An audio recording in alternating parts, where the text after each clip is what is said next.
Bueno, vamos a meternos de lleno en una historia absolutamente fascinante. Hablamos de cómo una simple planta silvestre emergió de un denso bosque africano para literalmente conquistar el planeta entero. Y ojo, porque no estamos hablando de un ingrediente cualquiera, sino de un auténtico catalizador cultural. Es un grano que alteró nuestra forma de pensar, inspiró revoluciones, provocó sonados casos de espionaje internacional y moldeó por completo la era moderna. Así que sin más rodeos, vamos a arrancar con este análisis. 2.000 millones. Se dice pronto, pero esa es, ni más ni menos, la brutal cantidad de tazas que se consumen diariamente a nivel mundial. Para poner esta cifra en perspectiva, este pequeño grano oscuro es la segunda mercancía más comercializada de todo el globo, situándose únicamente por detrás del petróleo. Es, sin lugar a dudas, el combustible de nuestra era digital. Pero claro, antes de llegar a los expresos y a las modernas cafeterías de especialidad, tenemos que rebobinar la historia unos 12 siglos para descubrir de dónde salió todo esto.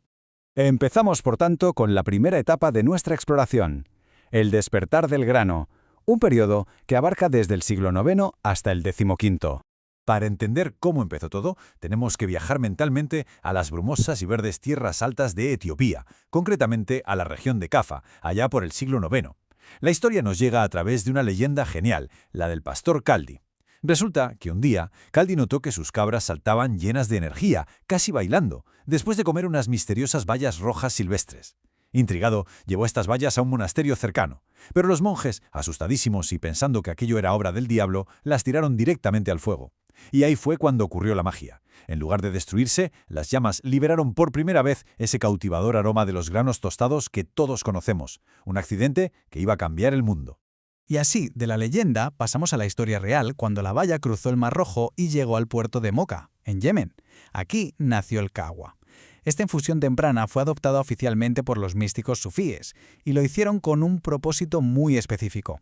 Necesitaban mantener la mente aguda y evitar quedarse dormidos durante sus larguísimas oraciones nocturnas. Básicamente, la bebida pasó de ser un mito rural a convertirse en una potentísima herramienta para el enfoque mental y la concentración espiritual.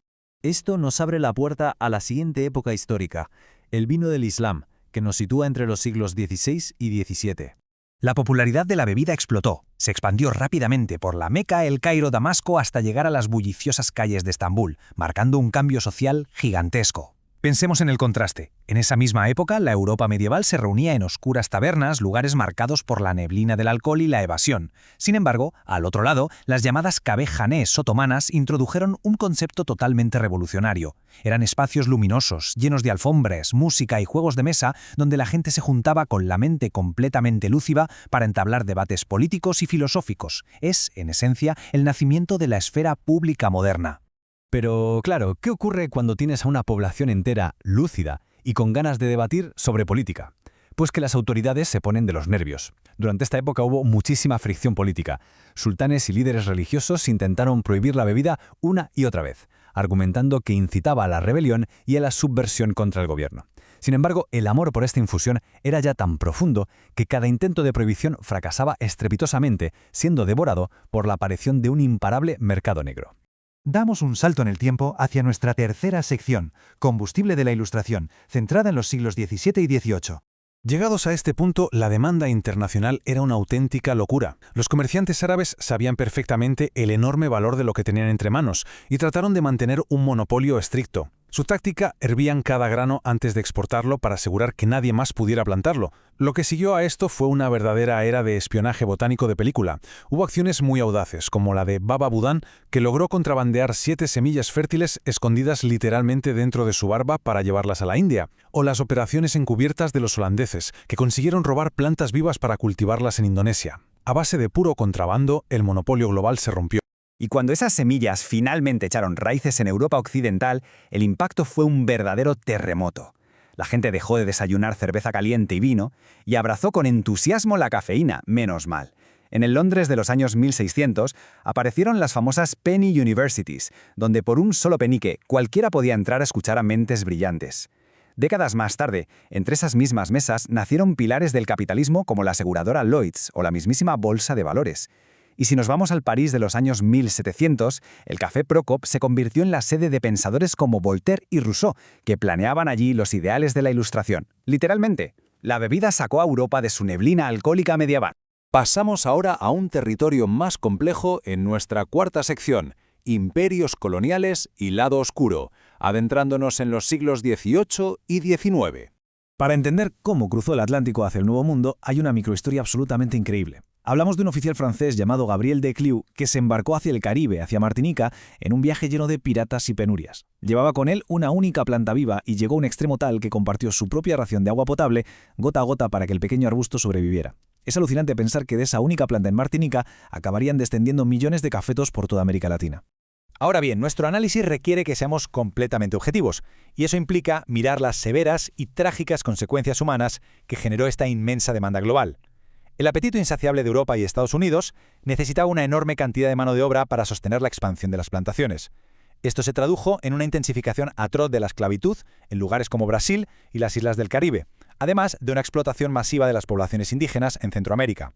Es un recordatorio muy oscuro de que el auge de esta economía global estuvo profundamente cimentado en un sistema de explotación.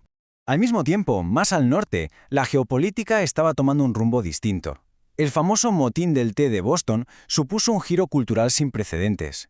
Boicotear el té británico se convirtió en el acto de rebelión cívica definitivo, y de pronto, adoptar el grano de café pasó a ser un poderoso símbolo de patriotismo. Este evento histórico tan particular sentó las bases para que Estados Unidos terminara convirtiéndose en la nación consumidora más grande de todo el planeta.